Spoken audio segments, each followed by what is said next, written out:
A Christmas Carol by Charles Dickens. Stave 2, Part 2. It would have been in vain for Scrooge to plead that the weather and the hour were not adapted to pedestrian purposes. The bed was warm, and the thermometer a long way below freezing, that he was clad but lightly in his slippers, dressing gown and nightcap, and that he had a cold upon him at that time. The grasp, though gentle as a woman's hand, was not to be resisted. He rose, but finding that the spirit made towards the window, clasped his robe in supplication. "I'm a morsel," Scrooge remonstrated, "and liable to fall." "Bear but a touch of my hand there," said the spirit, laying it upon his heart, "and you shall be upheld in more than this." As the words were spoken, they passed through the wall, and stood upon an open country road, with fields on either hand. The city had entirely vanished. Not a vestige of it was to be seen. The darkness and the mist had vanished with it, for it was a clear, cold winter day, with snow upon the ground. "Good heaven," said Scrooge, clasping his hands together as he looked about him. "I was bred in this place. I was a boy here." The spirit gazed upon him mildly. Its gentle touch, though it had been light and instantaneous, appeared still present to the old man's sense of feeling. He was conscious of 1,000 odours floating in the air, each one connected with 1,000 thoughts and hopes and joys and cares long, long forgotten. "Your lip is trembling," said the ghost. "And what is that upon your cheek?" Scrooge muttered, with an unusual catching in his voice, that it was a pimple, and begged the ghost to lead him where he would. "You recollect the way?" inquired the spirit. "But remember it," cried Scrooge with fervour. "I can walk it blindfold." "Strange to have forgotten it for so many years," observed the ghost. "Let us go on." They walked along the road, Scrooge recognising every gate and post and tree, until a little market town appeared in the distance, with its bridge, its church, and winding river. Some shaggy ponies now were seen trotting towards them with boys upon their backs, who called to other boys in country gigs and carts, driven by farmers. All these boys were in great spirits, and shouted to each other until the broad fields were so full of merry music that the crisp air laughed to hear it.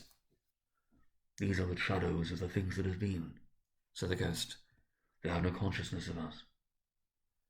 The jocund travellers came on, and as they came, Scrooge knew and named them every one. Why was he rejoiced beyond all bounds to see them? Why did his cold eye glisten, and his heart leap up as they went past? Why was he filled with gladness when he heard them give each other Merry Christmas, as they parted at crossroads and byways with their several homes? What was Merry Christmas to Scrooge? Out upon Merry Christmas! What good had it ever done to him? "The school is not quite deserted," said the ghost.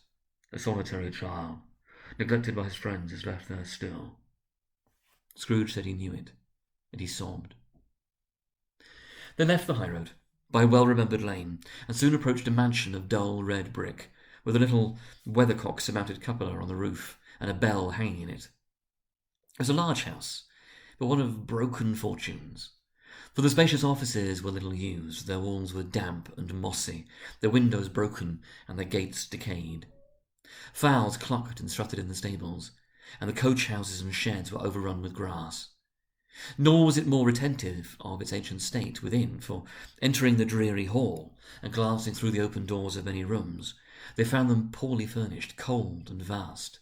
There was an earthy savour in the air, a chilly bareness in the place, which associated itself somehow with too much getting up by candlelight, and not too much to eat. They went, the ghost and Scrooge, across the hall, to a door at the back of the house. It opened before them, and disclosed a long, bare, melancholy room, made barer still by lines of plain deal forms and desks. At one of these a lonely boy was reading near a feeble fire, and Scrooge sat down upon a form, and wept to see his poor forgotten self as he used to be. Not a latent echo in the house, not a squeak and scuffle from the mice behind the panelling, not a drip from the half-thawed water-spout in the dull yard behind, not a sigh among the leafless boughs of one despondent poplar, not the idle swing of an empty storehouse door, no, not a clicking in the fire, but fell upon the heart of Scrooge with a softening influence, and gave a freer passage to his tears. The spirit touched him on the arm, and pointed to his younger self, intent upon his reading. Suddenly a man, in foreign garments, wonderfully real and distinct to look at, stood outside the window, with an axe stuck in his belt, and leading by the bridle an ass laden with wood. "Hey, why, it's Ali Baba!" Scrooge exclaimed in ecstasy. "Ah, it's dear old honest Ali Baba. Yes, yes, I know. One Christmas time, when yonder solitary child was left here all alone, he did come for the first time, just like that. Poor boy. And Valentine," said Scrooge, "and his wild brother, Orson. There they go. And what's his name, who was put down in his drawers asleep at the gate of Damascus? Don't you see him? And the Sultan's groom turned upside down by the genie, and there he is upon his head. Serve him right, I'm glad of it. What business had he to be married to the princess?" To hear Scrooge expending all the earnestness of his nature on such subjects in a most extraordinary voice between laughing and crying, and to see his heightened and excited face, would have been a surprise to his business friends in the city indeed. "Hey, there's a parrot!" cried Scrooge. "Green body and yellow tail, with a thing like a lettuce growing out of the top of his head. There he is. Poor Robinson Crusoe, we called him, when he came home again after sailing round the island. Poor Robin Crusoe, where have you been, Robin Crusoe? The man thought he was dreaming, but he wasn't. It was a parrot, you know. There goes Friday, running for his life to the little creek. Hello, hoop, hello!" And then, with a rapidity of transition very foreign to his usual character, he said, in pity for his former self, "Poor boy." And he cried again.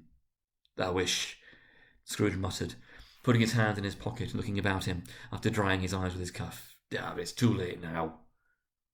"What is the matter?" asked the Spirit. "Ah, nothing," said Scrooge. "Nothing. There was a boy singing a Christmas carol at my door last night. I should like to have given him something, that's all." The ghost smiled thoughtfully, and waved its hand, saying as it did so, "Let us see another Christmas." Scrooge's former self grew larger at the words, and the room became a little darker and more dirty.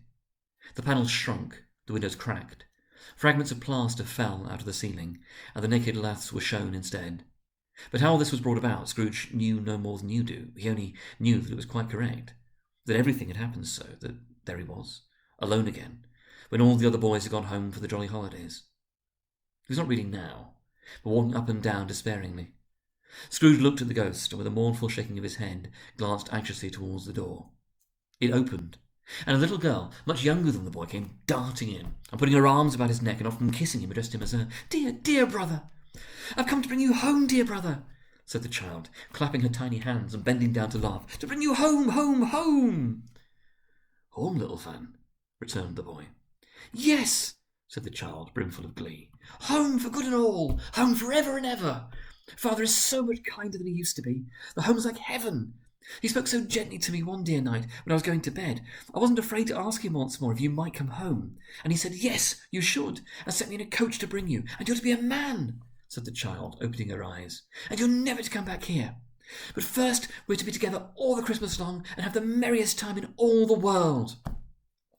"You're quite a woman, little fan," exclaimed the boy. She clapped her hands and laughed, and tried to touch his head, but being too little, laughed again, and stood on tiptoe to embrace him. And then she began to drag him in her childish eagerness towards the door, and he, nothing loath to go, accompanied her. A terrible voice in the hall cried, "Bring down Mrs. Master Scrooge's box there!" And in the hall appeared the schoolmaster himself, who glared on Master Scrooge with a ferocious condescension, and threw him into a dreadful state of mind by shaking hands with him.